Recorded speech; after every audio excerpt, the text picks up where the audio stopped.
बहुत ध्यान से देखिए। आज हम लोग वेंट्रिकुलर डिसरिदमियाज पढ़ने जा रहे हैं। इस ईसीजी को आप बहुत ध्यान से देखिए।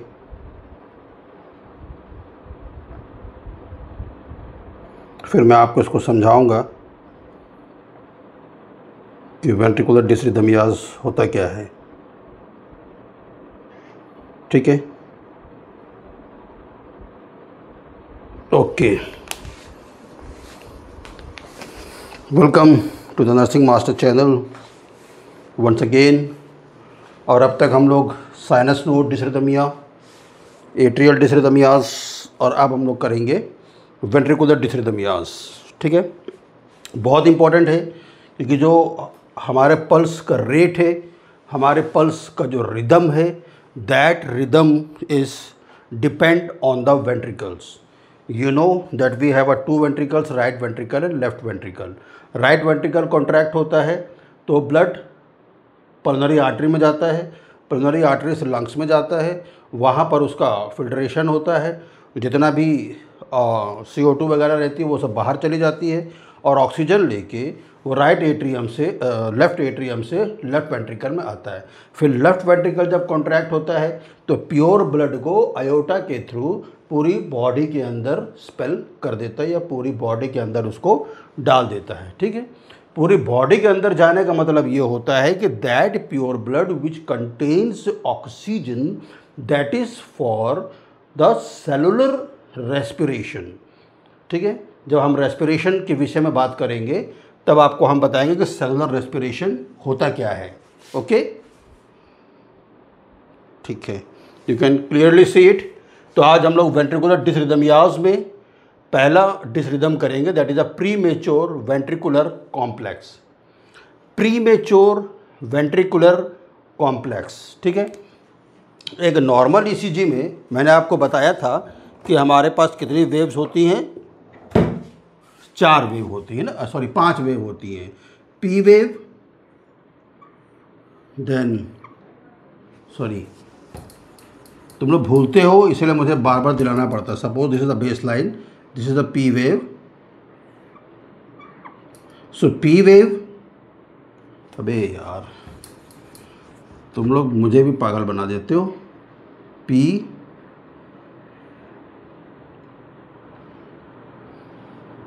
Wave, Q, R, S and T wave. ठीक है, नॉर्मली हम लोग कैसे देखते हैं इसको। ठीक है, तो ये हमारे पास एक नॉर्मल है जिसमें पी वेव होती है जब एट्रिया कॉन्ट्रैक्ट होता है, क्यू आर एक्स कॉम्प्लेक्स होता है जब दोनों वेंट्रिकल सिस्टोल में होते हैं, और टी वेव तब होता है जब हमारा एट्रिया और वेंट्रिकल दोनों क्या होते हैं, डायस्टोल में होते हैं। तो ये एक नॉर्मल ग्राफ है बेटा, एक नॉर्मल ग्राफ है। ठीक है, लेकिन अब प्रीमेच्योर, प्रीमेच्योर मतलब ये होता है कि एक नॉर्मल रिदम से पहले का कॉम्प्लेक्स बन जाना। तो पहली बात तो इसकी डेफिनेशन क्या है, एन इम्पल्स दैट स्टार्ट्स, शब्दों पर ध्यान देना, ऐसी electrical impulse that starts in ventricles, जो कि वेंट्रिकल्स में ही स्टार्ट हो जाती है। अमूमन होता क्या है कि आपके पास ऐसे नोड है, ऐसे नोड से एवी नोड में जाता है, एवी नोड से बंडल ऑफ हिस में जाता है, बंडल ऑफ हिस से पुरकंजी फाइबर्स में जाता है। ठीक है, फिर राइट साइड का वेंट्रिकल्स का अलग है, लेफ्ट साइड का बंडल ऑफ ज़्यादा बंडल ब्रांच अलग है, लेकिन वो डिवाइड पुरकंजी फाइबर से ही होता है। Right bundle branch and left bundle branch से जाता है और पुरकंजी फाइबर्स में चला जाता है। एक नॉर्मल कंडक्टिव मैकेनिज्म तो ये है। तो ऐसे नोड पेसिंग करता है, ये स्टार्ट करता है, एवी नोड में वो पेस आके रुकता है for a little bit, it is a pause, फिर वहाँ से बंडल ऑफ हिस को ट्रांसफ़र होता है कंडक्शन, बंडल ऑफ हिस से फिर ये जो है पुरकंजी फाइबर्स यहाँ पर ये ट्रांसफ़र होता है। जब ये जो पेसिंग है, जब ये इम्पल्स जो है ऐसे ए नोड की बजाय जब बंडल ऑफ हिस में ही शुरू हो जाए, यानी कि जो वेंट्रिकल्स के अंदर जो तार गए हैं, जब करंट वहीं से शुरू हो जाए, गेटिंग माय पॉइंट। नॉर्मली तो ऐसे नोड से होना चाहिए, लेकिन वहाँ से ना, वहाँ से तो हो ही रहा है, लेकिन वहाँ से होने के बाद जो ट्रांसफ़र होना चाहिए वेंट्रिकल्स में, वो वेंट्रिकल्स में ट्रांसफ़र नहीं हो रहा। यहाँ पर ही एक पॉज हो, एवी नोड पॉज करती है, उसके बाद बंडल ऑफ हिस में जाता है, जो ऐसे नोड से निकला हुआ इलेक्ट्रिकल इम्पल्स है, ठीक है, तो बंडल ऑफ हिस खुद में ही जनरेट करना शुरू कर देता है। So a impulse that starts in ventricles and is conducted through ventricle, start भी वेंट्रिकल में होगी और स्प्रेड यानी कि कंडक्शन भी किस में होगा, वेंट्रिकल्स में होगा। Before the next sinus rhythm, before the next sinus rhythm, sinus rhythm कहाँ से शुरू होती है बेटा, साइनो आर्टेरियल नोड से। प्रीमेच्योर वेंट्रिकुलर कॉम्प्लेक्स या प्रीमेच्योर वेंट्रिकुलर ये बताता है, जो बीट्स होती है वो ये बताता है कि ऐसे ए नोड से स्टार्ट होने से पहले ही वेंट्रिकल्स खुद में ही क्या करता है, बंडल ऑफ हिस से जो इलेक्ट्रिकल कंडक्शन है उसको स्टार्ट कर देता है और वहीं का वहीं स्प्रेड करता है। I think you are getting my point. इससे ईजी बताना मेरे लिए बहुत मुश्किल है। या फिर सिंपल भाषा में कि ventricles contract too early, ventricles जो है वो बहुत जल्दी जल्दी कॉन्ट्रैक्ट करते हैं, या क्या होता है अर्ली, अर्ली मतलब कि एक नॉर्मल ऐसे नोड से फायरिंग निकलने से पहले ही वेंट्रिकल्स क्या कर जाते हैं, कॉन्ट्रैक्ट कर जाते हैं।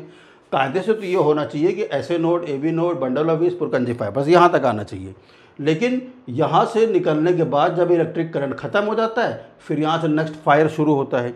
तो नेक्स्ट फायर शुरू होने से पहले ही वेंट्रिकल्स खुद में ही इलेक्ट्रिकल इम्पल्सेस जनरेट कर लेता है और इलेक्ट्रिकल इम्पल्स जो जनरेट करता है उसको खुद में ही वेंट्रिकल्स स्प्रेड भी कर लेता है, इसके पहले कि यहाँ से पेसिंग शुरू हो। Getting my point. और जो छोटी सी डेफिनेशन वो ये है कि वेंट्रिकल्स कॉन्ट्रैक्ट टू अर्ली, कि वेंट्रिकल्स जल्दी जल्दी या नॉर्मल पेसिंग से पहले ही क्या हो जाते हैं, कॉन्ट्रैक्ट हो जाते हैं।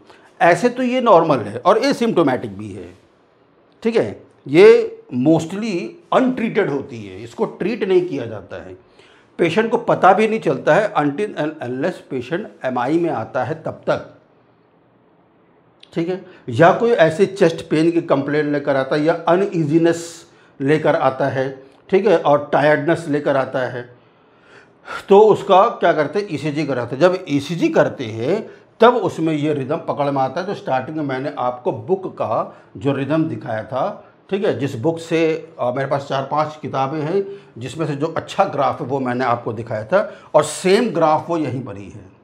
Getting my point. नाउ अगर ईसीजी में देखेंगे तो ये आपको नॉर्मल रिदम दिख रही है, ये नॉर्मल रिदम दिख रही है, ये नॉर्मल रिदम दिख रही है, मगर ये नॉर्मल रिदम नहीं दिख रही है, ठीक है। This occurs in lead 1, lead 1 में होता है ईसीजी में। उसके बाद ये नॉर्मल रिदम दिख रही है, ये नॉर्मल रिदम दिख रही है, ये नॉर्मल रिदम दिख रही है, मगर ये नॉर्मल रिदम नहीं दिख रही है। तो आपने देखा कि 1 ये लीड नहीं है, नंबर है एब नॉर्मल रिदम्स का, ये एक्टॉपिक है, इसीलिए इसके जैसे ग्राफ इसका नहीं बन पा रहा है। Getting the point. तो इसका मतलब ये हुआ बेटा कि यहाँ देख रहे हैं 1 2 3 नॉर्मल बीट के बाद चौथी बार ये आया है, यहाँ 1 2 3 के बाद फिर चौथी पे वो आया है, क्या बोलते हैं, प्रीमेच्योर वेंट्रिकुलर कंडक्शन। मेरी बात समझ गए? इसको बोलते हैं क्वाड्रिजेमिनी। क्वाड्री मतलब हो गया कि हर चौथी बीट या हर चौथा ग्राफ क्या है बेटा, दिस इज एक्टॉपिक बीट्स, ठीक है। या वेंट्रिकल्स यहाँ पर ही जल्दी जल्दी क्या हो गए हैं, कॉन्ट्रैक्ट हो गए, इसको एक्टॉपिक बीट्स भी बोल सकते हैं। Getting my point. ऐसे ही हो सकता है कि एक लीड के बाद दूसरी हो जाए तो इसको बोलते हैं बाइजेमिनी, यहाँ चौथी हो रही तो क्वाड्रिजेमिनी, ठीक है।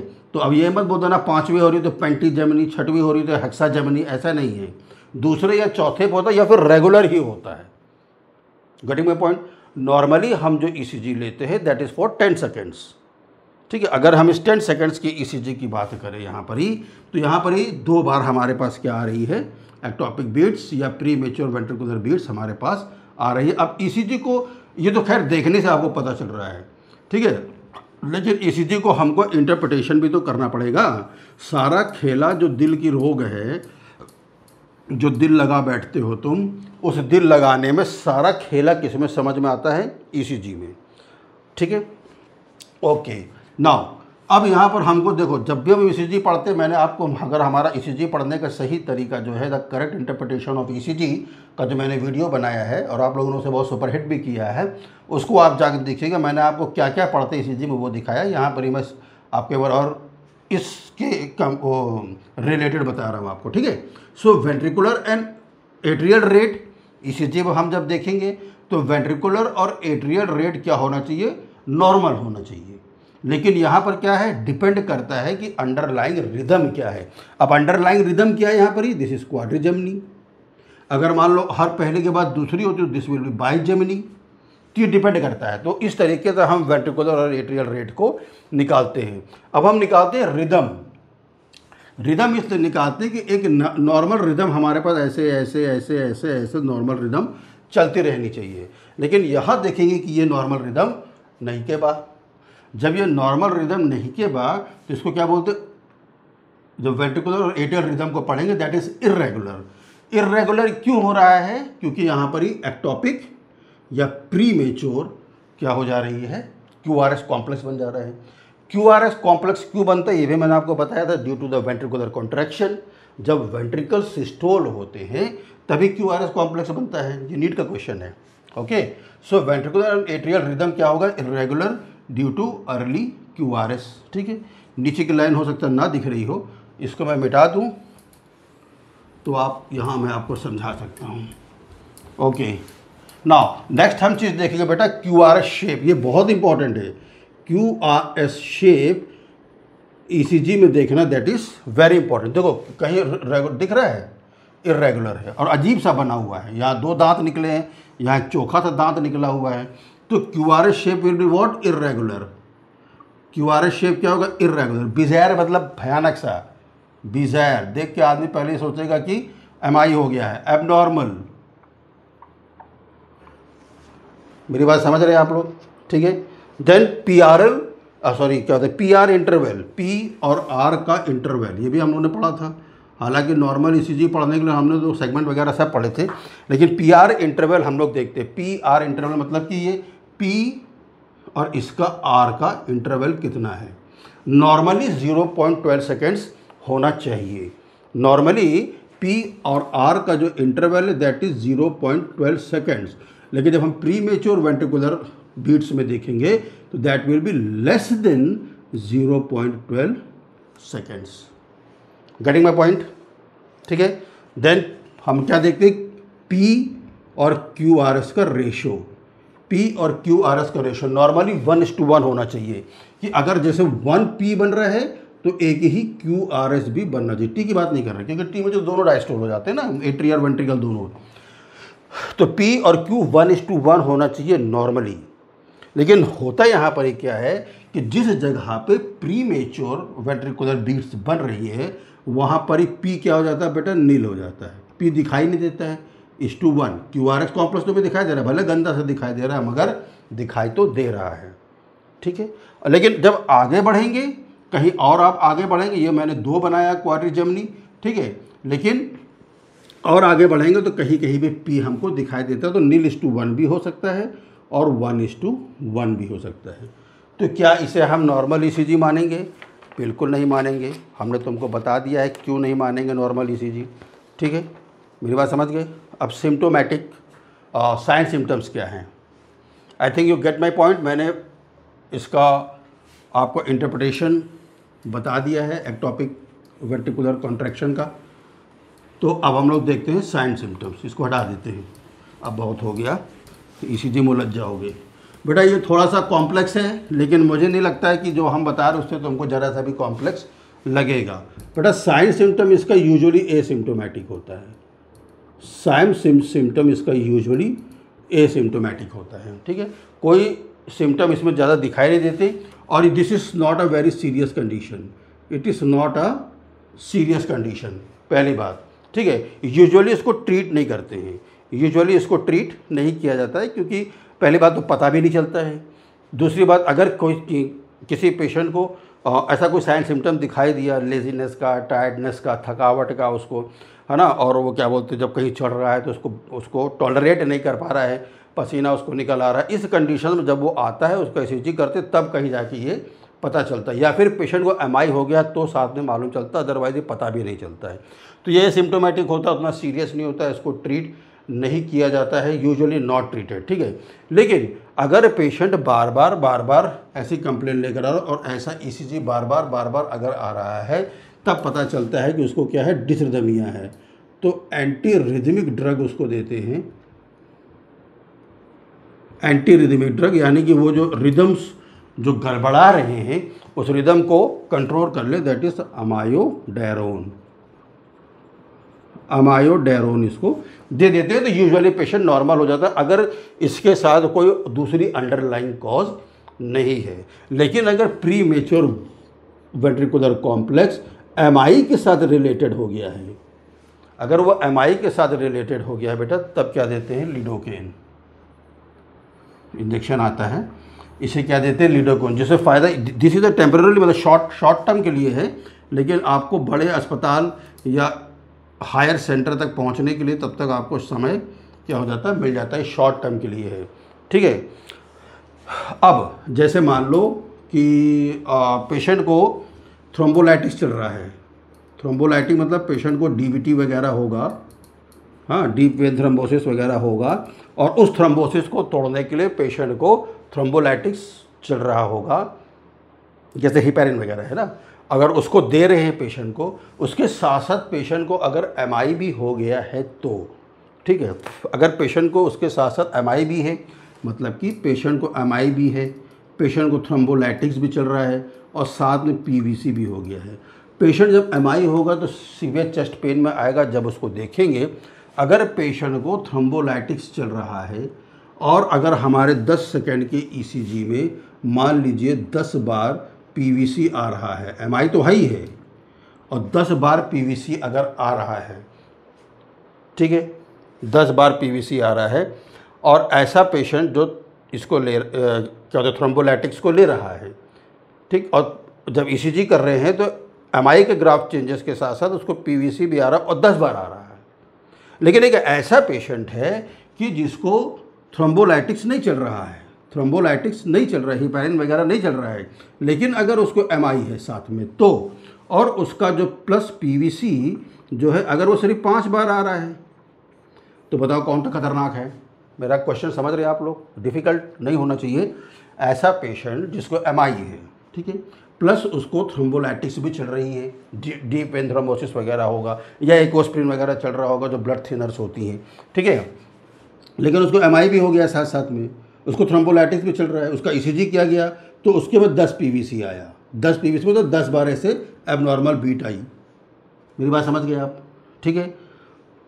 दूसरा पेशेंट है जिसको एमआई है लेकिन उसको थ्रोम्बोलाइटिक्स नहीं चल रहा है, और जब उसका ईसीजी किया तो उसमें पीवीसी आ रहा है, प्रीमेच्योर वेंट्रिकुलर कॉम्प्लेक्स आ रहा है, लेकिन उसको थ्रोम्बोलाइटिक नहीं चल रहा, लेकिन 5 ही बार आ रहा है। तो खतरनाक कौन सा है, 10 12 कि 5 वाला?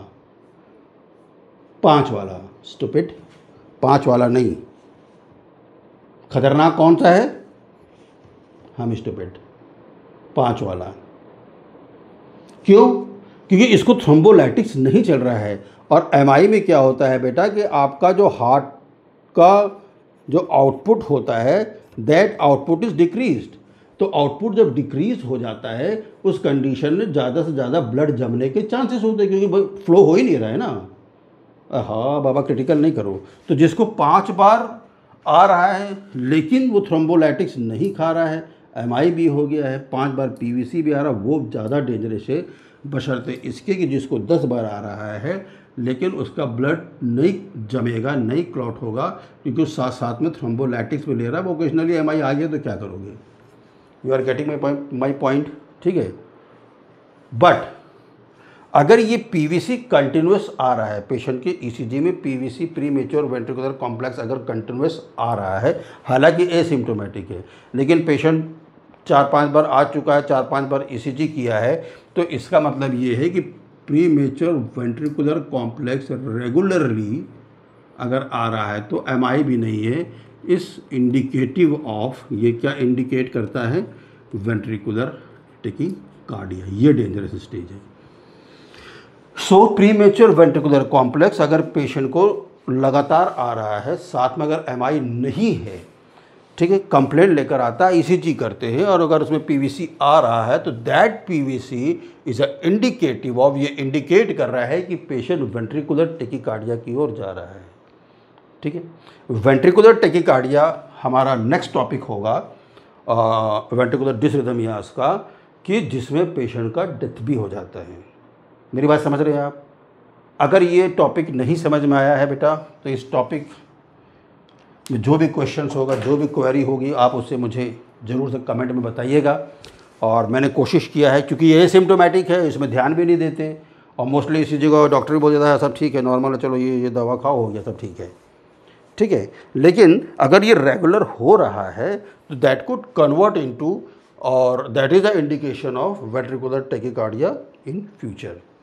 So if you like the content, so please help me, क्योंकि जिन कंडीशंस में इसको बनाया जा रहा है, किताबें तो बहुत पढ़ लेते हैं, हाँ, नींद अपनी हराम करके, कि आपको एक बेहतर टॉपिक और एक बेहतर एक्सप्लेनेशन दे सकें विथ फिगर हाथ से बना के। मेरे पास कंप्यूटराइज बोर्ड नहीं है, लेकिन आपके आशीर्वाद से मेरे पास कंप्यूटराइज बोर्ड आ भी सकता है, बशर्ते इसके कि आप इसको ज़्यादा से ज़्यादा देखें, फुल ड्यूरेशन में देखें, शेयर करें, लाइक करें, सब्सक्राइब करें, घंटी जैसी आकृति बजाएं, और सबसे बड़ी बात क्या, इसको पूरे चैनल को आप एक दूसरे के साथ शेयर ज़रूर करिए। Okay, thank you.